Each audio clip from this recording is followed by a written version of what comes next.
જાણો છો કે આખી દુનિયા 21 જૂનના રોજ યોગ દિવસની ઉજવણી કરી રહી છે, પરંતુ શું તમે જાણો છો કે આ દિવસ 21 જૂન શા માટે પસંદ કરવામાં આવ્યો છે? આજે યોગ સમગ્ર વિશ્વમાં પ્રખ્યાત છે. ઘણા દેશોમાં યોગને સ્વાસ્થ્ય લાભો માટે એક મહત્વપૂર્ણ માધ્યમ માનવામાં આવે છે. ભારતની જેમ ત્યાં પણ ઘણા ગુરુઓ યોગની તાલીમ આપી રહ્યા છે અને આ સતત પ્રસાર થઈ રહ્યો છે, જેના પરિણામ સ્વરૂપે સમગ્ર વિશ્વ આજે આંતરરાષ્ટ્રીય યોગ દિવસની એટલે કે ઇન્ટરનેશનલ યોગા ડેની ઉજવણી કરી રહ્યું છે. હવે દર વર્ષે 21 જૂન 2022ના રોજ આંતરરાષ્ટ્રીય યોગ દિવસ ઉજવવામાં આવે છે અને સમગ્ર વિશ્વમાં લોકો યોગ માટે આ દિવસની ઉજવણી કરે છે.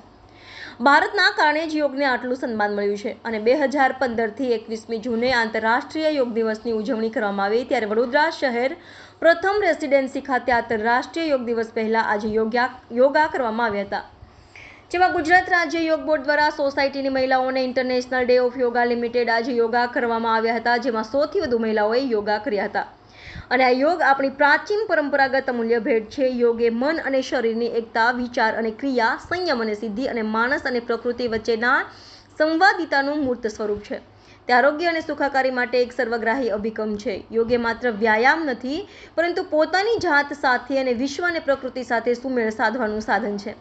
તે આપણી જીવનશૈલીમાં પરિવર્તન લાવી અને આપણામાં જાગૃતિ લાવી આબોહવા પરિવર્તન સામે લડવામાં મદદરૂપ થઈ શકે છે. હરિઓમ. આજે અમે લોકો પ્રથમ રેસિડેન્સી વાઘોડિયા રોડ ઉપર આવ્યા છીએ. અહીંયા 100થી વધારે મહિલાઓ જે છે તે આજે યોગ કરવા માટે ઉપસ્થિત રહ્યા છીએ. આજે અમે ગુજરાત રાજ્ય યોગ બોર્ડ તરફથી યોગ પ્રોટોકોલ તાલીમ શિબિરનું આયોજન કર્યું છે અમે, જેમાં 100થી વધારે મહિલાઓએ આજે ભાગ લીધો છે અને યોગ કરવા જઈ રહી છે.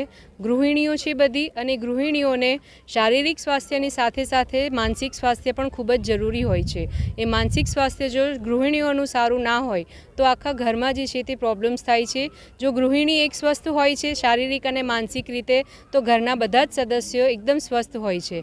તો અહીંયા ખૂબ જ એક્ટિવલી રીટાબેન સ્વામી અને ડિમ્પલબેન હાંડે અને એમની સાથે મનીષાબેન અને એમની સાથે રીનાબેન પટેલ, એ ચારેય જણા એક્ટિવલી અહીં આ સોસાયટીમાં વાઘોડિયા રોડ ઉપર સારી રીતે યોગ ટ્રેનર તરીકે કામ કરી રહ્યા છે. ખૂબ જ સારી રીતે ક્લાસો ચલાવી રહ્યા છે અને એમની ક્લાસોમાં 40થી 50થી સંખ્યામાં લેડીઝો જોડાઈ રહી છે, મહિલાઓ જોડાઈ રહી છે, જે પોતાના શરીરની સાથે સાથે મન અને આધ્યાત્મિક રીતે અને સામાજિક રીતે પણ ખૂબ જ ઉન્નતિ કરી રહી છે.